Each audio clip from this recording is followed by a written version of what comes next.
Hello student, welcome to learning pathway. आज हम class 12th की पोएम 4 आपके सामने दिख रही है। Poem 4 a thing of beauty bye John Keats. इसके क्वेश्चन आंसर्स जो पेज नंबर 99 पर है उसको कंप्लीट करेंगे। Question number 1, list the things of beauty mentioned in the poem. Poem में जो थिंग्स ऑफ ब्यूटी बताई गई हैं उसको आपको मेंशन करना है। तो क्या क्या है? The things of beauty mention in the poem are sun, moon, old and young trees, and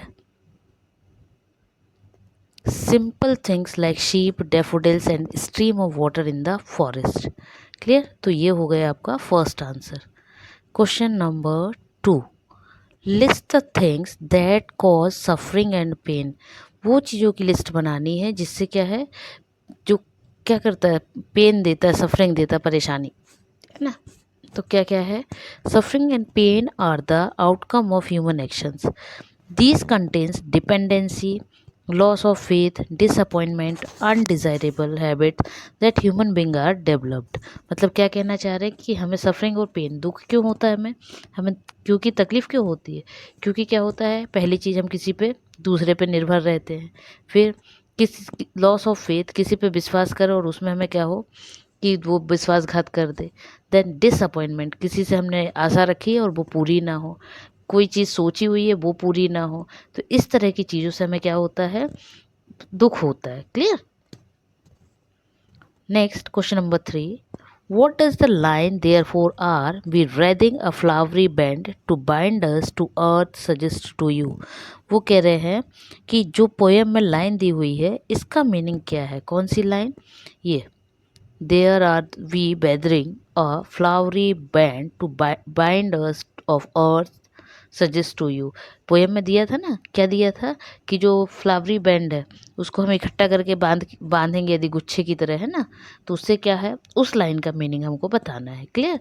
तो the line suggested that the beautiful things that we see around us affect and influence us, it keeps us attached to the beauties of this earth।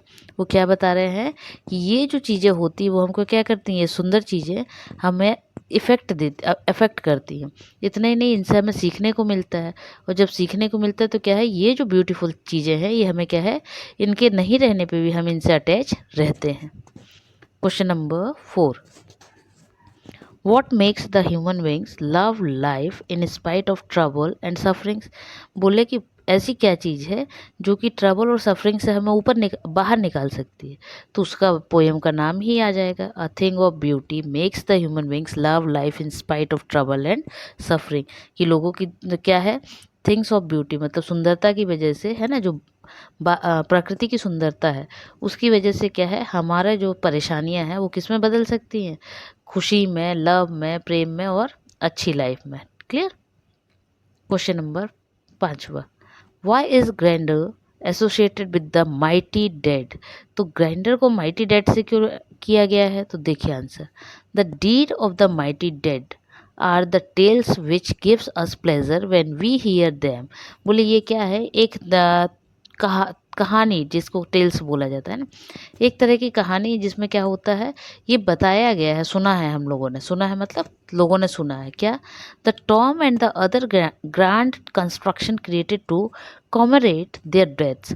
और वो क्या बता रहे हैं कि ये जो माइटी डेड्स हैं इनके बारे में सुना है और इनकी वजह से क्या होता है, ये चीज़ों को ग्रैंडियर से हमने क्या किया हुआ, कंपेयर किया हुआ। मतलब जो चीज़ें क्या है, ख़त्म हो चुकी हैं, लेकिन उनके जो टॉम बनाए जाते हैं, मकबरे वगैरह, है ना, तो उन मकबरे वगैरह के बारे में क्या है, लोग कहानियाँ बोलते हैं।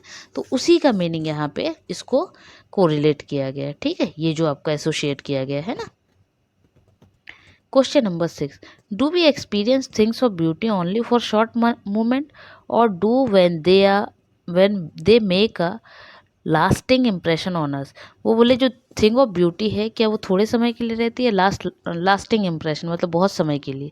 तो ये बहुत समय के लिए रहती है। कैसे? It's increases the time passes, मतलब जब हमारे मन में ये चीज़ें आ जाती हैं कि अरे हमने वहाँ ऐसी हरियाली देखी थी, झरना देखा, तो ये क्या होता है, ये चीज़ों के पास से हम लौट भी आए तब भी ये चीज़ें हमें क्या देती हैं, खुशी देती है। Clear? Now question number 7, what image does the poet use to describe the beautiful bounty of the earth. वो कह रहे पोएट ने कैसे डिस्क्राइब किया है किसको, द बाउंटी ऑफ द अर्थ, मतलब इस अर्थ को, है ना। तो अर्थ को उन्होंने कैसे डिस्क्राइब किया, तो ब्यूटीफुल, बहुत सुंदर बोला है अर्थ को, ठीक है। ही मेंशंस वेरियस ब्यूटीफुल थिंग्स, और उन्होंने बहुत सारी सुंदर चीज़ों के बारे में, जैसे sun, moon, tree, daffodils, stream of water, musk roses, इन सबको उसमें बताया है। मतलब क्या कहना चाहते हैं कि कवि ने, है ना, जो अर्थ है उसको बहुत ही सुंदर बोला है। और किस तरह से, तो इतनी सारी चीज़ों का एग्जाम्पल लेके, सन का, मून का, ट्री का, डैफोडिल का, है ना, स्ट्रीम ऑफ वाटर का, मस्क रोजेस का। तो ये हुए आपके क्वेश्चन आंसर्स। एक बार फिर से मैं आपको बता दूं कि इस थिंग ऑफ ब्यूटी में आपकी पूरी पोयम एक्चुअल में प्रकृति, नेचर के लिए बोली गई है। कि नेचर से यदि आप को प्रेम है, या ये नेचर आपको कभी भी धोखा नहीं देगा।